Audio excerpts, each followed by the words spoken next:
Welcome back as we delve into health right now. Let's talk about vaccines, a frontline defense preventing serious diseases and illnesses before they even have a chance to take hold. That is the principle. And with Pharmacy Month now in full swing, there is no better time to focus on protecting ourselves and our communities. And here to discuss the topic further is SOHIP, or SAAHIP, Cape Western Province Chairperson, Brent Sin Hidge. Brent, great to have you back here, my friend. And thank you so much, because I suppose your work really does come to bear as we move through these seasons. And it feels like it's been a rough flu season, to paint it even lightly. But I think vaccines almost become a history of humanity and how we have collectively approached some of the biggest risks that are involved in our journey through life, which is amazing to me. Why do these vaccines work as well as they do? If we look at things like measles and polio, some things we've been able to write out of our historical past completely. How do vaccines actually work in that sense, and how we've been able to use them to turn the tide?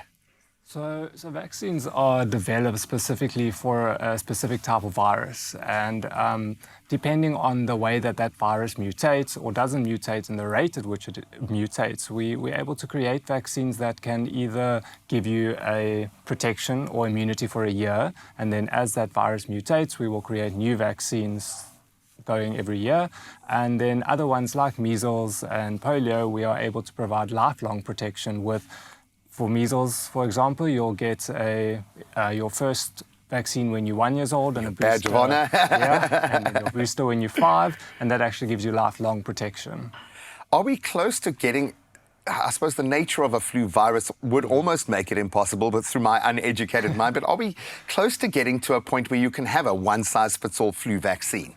So scientists are actively researching this idea of a universal flu vaccine, but it's a very complex challenge, and it really requires a very deep understanding of the flu virus's structure.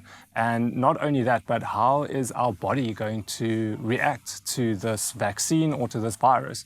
And because the flu virus mutates so frequently, it's very difficult for scientists now to create a one-size-fits-all. Yeah, who's the enemy? Yeah. So to explain it a little bit better, a little bit of a visual aid. Oh, I love it. So, yeah, I thought you were just going to show off your intellect and come and do 2 Rubik's Cubes at the same time. Okay, sure. so if we pretend that this is the flu virus and this is the measles virus. So this year you get your flu vaccine and you are protected against this virus. Your antibodies are created and they're able to identify this as a virus, and your body can fight it off. But as the year goes on, the virus mutates, it travels, people travel, everything happens, and it mutates in such a way that it's no longer recognizable by your immune system, and that's why the ingredients inside our flu vaccines every year need to change. They need to be updated. And that's why you have to get annual vaccines, because it's changed so much. But when we look at the measles vaccine, so as I said, you get your first vaccine when you're 1 year old, and then again when you're 5. And because the rate of change of the measles virus is so small, it doesn't change enough so that your immune system can't identify it as the measles virus, and you have enough of an antibody and an immune memory to combat this for lifelong without needing annual vaccines. I love that. Thank you so much, because the visual representation does help a lot. And this kind of almost puts the weight, the responsibility on the shoulders of pharmacists to protect the community on a different level for me, because if we don't get that right, and suddenly now the mass of people being sick is going to put pressure on the system, it's going to put pressure on the larger community. Your role is vital in ensuring that the community is immunized. You're not just about individuals, you've got to look at the bigger picture.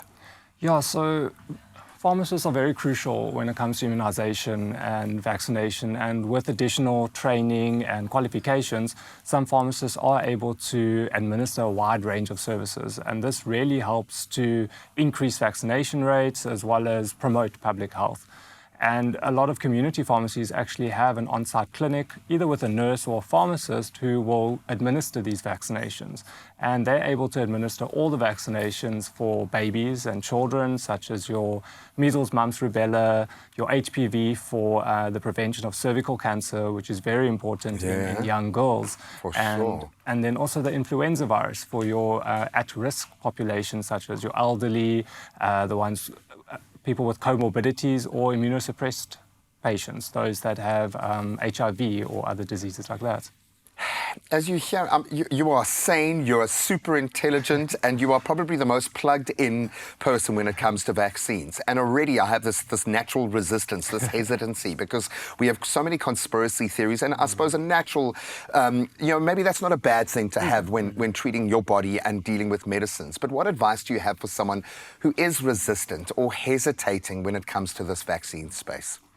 So vaccine hesitancy is a worldwide problem, and it's a very complex issue. And all I can really say is that you really need to consult with your healthcare professionals, including pharmacists, if you have any concerns, any questions, whether it's for you or for your family, because when it comes to vaccines and the health of your family, you need to make sure you've got the most accurate and up-to-date information, and that's why we're there. And there's so many myths and false information, especially on social media. For sure. And it's everywhere. So this year, September is Pharmacy Month, and this year our theme is Let's Talk About Vaccines. So I really encourage population, public, anybody who's concerned, whether it's for them, for their children, for their parents, if you have questions about vaccines, come to your pharmacist. Yep, and they get the most up-to-date information. I'm going to give you a little fist bump for everything that you've done in your life.